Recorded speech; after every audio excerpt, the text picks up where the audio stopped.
Welcome, William, to the Automobilwoche Congress 2022. Thank you, Burkhard. It's my pleasure. Yeah. Let's start directly. Yeah. You were a young entrepreneur as you started NIO in 2014. Yeah. What prompted you to do so? Actually, I already had the idea of starting up a smart EV company back in 2012. And actually before that, I have been a serial entrepreneur, and I have organized and started my very own internet companies and also automotive website companies. Since 2000, I have established one of the earliest automotive website companies in China called the BitAuto. And in 2012, actually, three things made me think about the necessity of starting up a smart EV company. The first is about the climate change and also the environmental pollution. Back then, the air pollution in China was so pretty severe, and I was about to become a father. So I thought I should make some changes to change this environment and the situation. And secondly, I think that since we have this emergence of the smart technologies, we should really leverage this to combine that together with the smart EVs. And thirdly, I also realized that there are some opportunities where I can serve our users in a different way and provide them a better service. With that, I have come up with the idea of making NIO a smart EV company, also a user enterprise.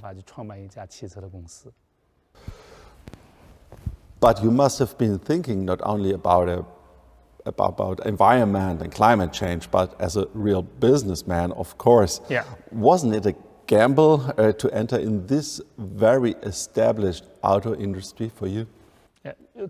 Actually, when I witnessed these changes, I realized that these changes are not just for the automotive industry alone. It is actually also the change or the transformation for the whole energy sector as well as the technology industry. Just like with new technologies with opportunities, also in the energy sector and automotive industry, there are new opportunities for us to reshape or restructure the whole value chain. That's why for the smart electric vehicles, it is not just for the automotive industry. It is a new thing, also for energy and for technologies. All the new technologies, all the emerging technologies will be utilized on the latest smart electric vehicles. That's why in the process we realize there is value. There are opportunities where we can reshape and create, and we believe that it is also an opportunity where we can actually leverage this technology, transformation, and innovation for the automotive industry. And many people have questioned about the profitability of Tesla, and Tesla has proved that they are very profitable already. And this is also showing the industry, the public, the confidence that smart EVs can happen.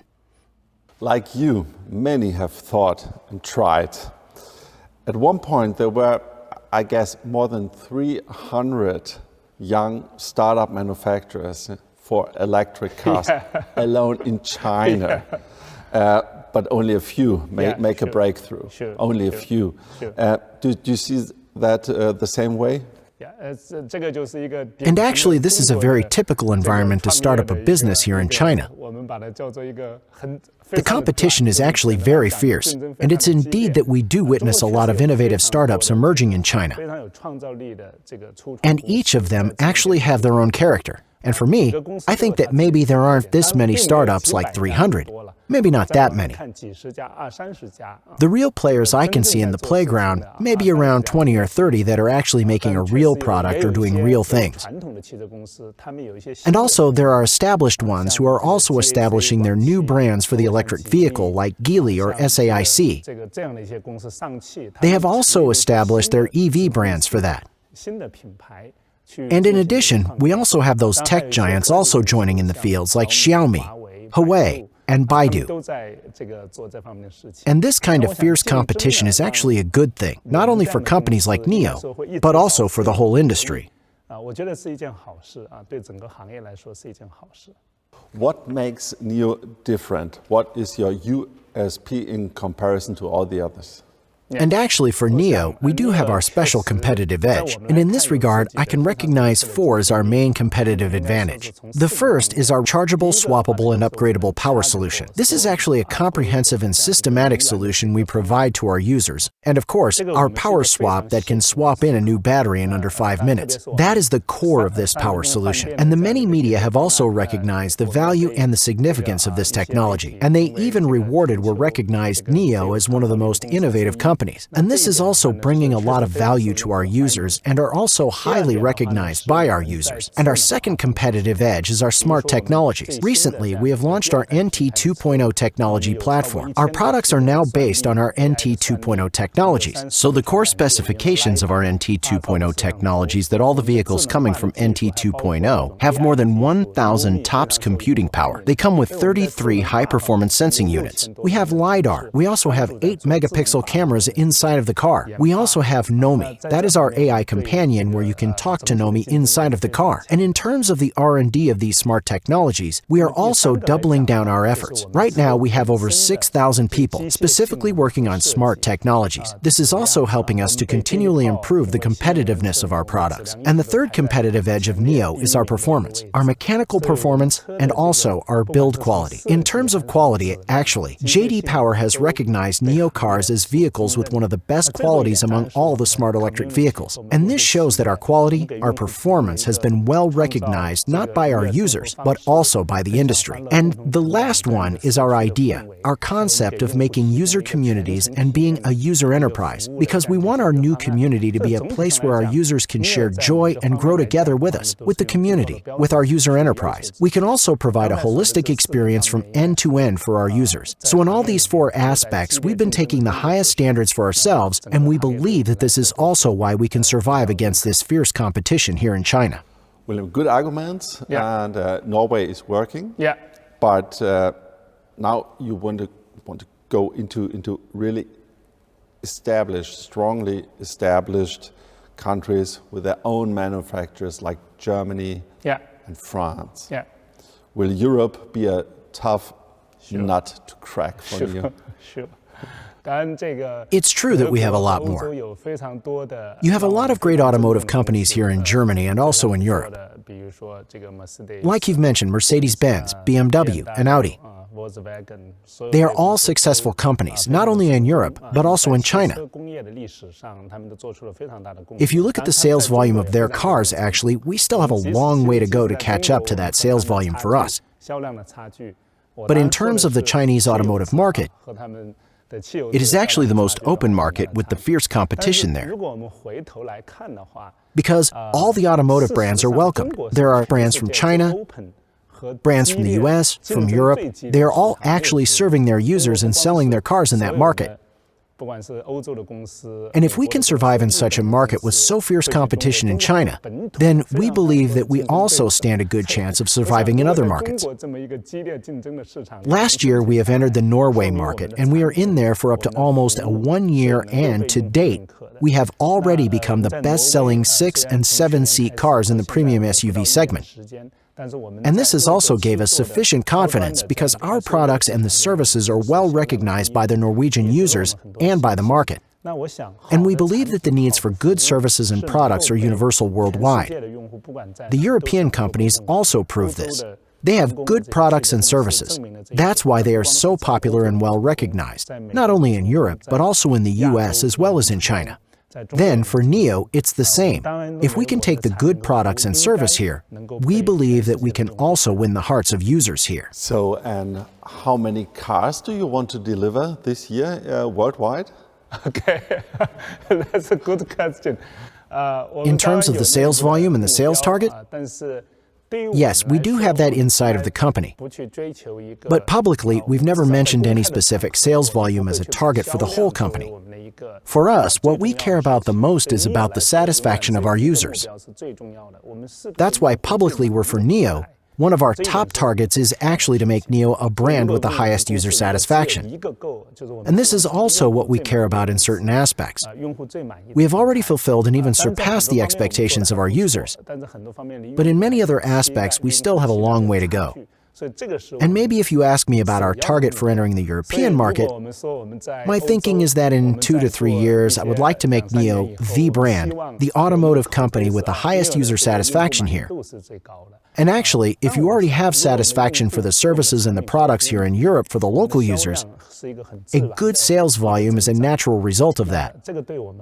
That's why when we look at the sales, we look at the user satisfaction instead of a pure sales target. In terms of the users, yes, but you have investors too. And so maybe they would like to know what your increase is this year and next year. Can you tell us a percentage about maybe this year?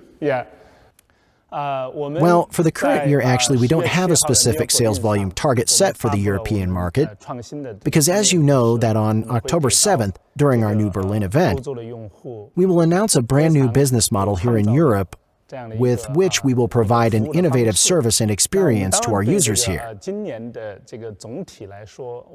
And the key target or the priority for us this year is to make sure that our service system, our whole experience system can up and running here in Europe.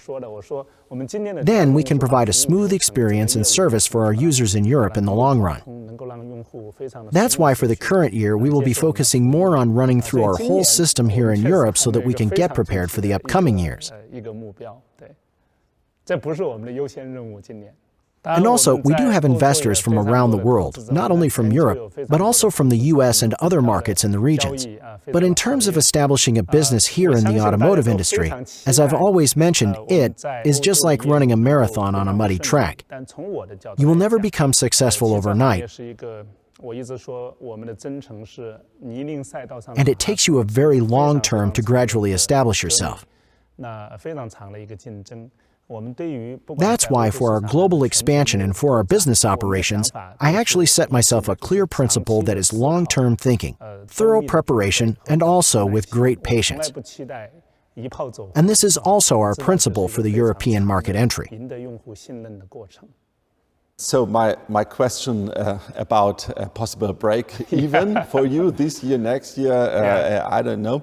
I don't have to ask, or what can you say about that? In terms of our break-even target, we did have some communications with the capital market. And if you look at our gross margin improvement, you can find that we have realized over 20% as our gross margin for the vehicles. Of course, in the first half of this year, our margin and revenue were slightly affected by the rising raw material costs, mainly driven by the batteries. But with 20% gross margin, we already can manage to cover the SG&A overheads, expenses. Then, the other side of the expenses will be the R&D activities. Actually, we have been showing strong commitments to improve our R&D and also making investment into our R&D activities. For the current year, we estimate that we will be investing over $1 billion into our R&D work, and this will continue to grow. But of course, we believe that the growth of our sales volume and also our gross margin will outpace the growth of our R&D investments. And it actually took Tesla 16 years to become profitable, and we believe that we don't need that. We don't need 16 years to be break-even. In terms of Elon Musk, in the media, you are often called the Chinese Elon Musk. Do you like that comparison? Well, actually, Elon Musk and I, we are two totally different persons. Of course, I have full respect to Elon and also the Tesla team. And actually, if you ask many of our users who have both Tesla cars and NIO cars, they will also say that Tesla and the NIO are two completely different companies, because for NIO, we focus not only on advancing our technologies, but also serving our users. That's why we recognize ourselves as a user enterprise, because we want to use technology which is an enabler or an approach to serve our users better. Have you ever met Elon? No. You are producing battery electric cars only. Have you ever thought about hydrogen and so on? No. Why not? The reason why we are staying focused on making battery electric vehicle is that we believe that it will be the ultimate solution. And we want to stay focused on the ultimate solution that is a smart electric vehicle, smart battery, electric vehicles. Because if you look at the hybrids, yes, it's popular in many markets. And in China, there are also some products with the range extension, with the range can be extended by using gasoline. But we believe that when it comes to utilizing smart technology, battery electric vehicle is always the best solution for this. Smart for the smart technologies, especially if you look at the transition of the whole automotive industry. We started with a vehicle and then we entered the electric vehicle era. And we believe that ultimately it will be an era for the smart electric vehicles. That's why we believe that battery electric vehicle will be the ultimate product and the ultimate solution. Then all the other intermediate solutions or products will only complicate the system because with smart technologies, EV system is already complicated enough. We don't want other transitional technologies or intermediate technologies to further complete that, especially if you look at the full life cycle cost and the full life cycle quality of this product, especially if they are not as good or as robust as battery electric vehicle. Plus, we believe that with smart electric vehicle, the car itself is becoming a mobile living space because many of our users, they actually would like to stay in their car even when the car is parked, because we have Pano Cinema, we have Dolby Atmos, we have a very immersive experience. So they can actually park the car there and listen to music, watch a film, or even wear our AR glasses for a more immersive experience. But this kind of experience cannot be realized in an ICE car. Imagine you have the engine sound in your ear, and you also have this pollution where you park the ICE cars by the roadside. That's why we believe that the smart electric vehicle with battery as the core, which is the ultimate solution for that. Back to Europe, in terms of your start here, are you satisfied with your product portfolio, with your models? Because maybe it could be a goal for you to produce compact cars, because there's a lack in Europe of small compact electric cars, but you are starting with a premium sedan. What do you think about your portfolio? You have to work on it? As you may know that in our new Berlin event, we have unveiled and introduced the three models. ET7, that is our mid-large sedan on the NT 2.0 platform. We also have the EL7, that is our main large SUV. And we also have ET5, that is a mid-size sedan. So these three models are very characteristic and also competitive in its own segments. And of course, we understand that there is a strong need for a smaller and more compact car here in Europe, especially in countries like France, Italy, or in the UK. We do have a plan to develop a smaller and a more compact car for these users. We also study the scenarios and the use cases of these users in these countries. And we will actually have that in our portfolio plan, a smaller, more compact car. So in conclusion, William, what advice do you give to our participants in Berlin? Now they're watching you, all these automotive managers. Do you have any advice or greeting to them? Well, I may not say it's a piece of advice, but I do hope that it can give you some inspiration because for NIO, although we are still a young startup, but we've also been through some ups and downs and the difficult times. Like in 2019 and 2020, we were actually on the brink of bankruptcy. And then in 2020, when we just got back to the pace, we actually ran into the COVID-19 and also supply chain crisis and the chip shortage issues. So if I were to ask, what if I'm asked to give some advice? Well, I have two pieces. The first is that in times of uncertainties, what matters most for us is to think for the long run and do the right things for the long run. Because a lot of people, they become more short-sighted in times of uncertainty. But for us, we believe that we should plan for the long term for the future. With that, we have the good hope for the good future. This is very important. And the second is to focus on the actions. Actually, in July this year, when we have the Partner Conference Day, I also share the same opinion with all the supply chain partners. I actually said we are better doing than worrying, which means that if you have a worry and concern, why don't you take actions instead of just worrying? William, thank you very much for your time. Thank you very much, Burkhard. Have a wonderful time in Europe and good luck with your start. Thank you very much. And now back to Berlin. Thank you. Thank you.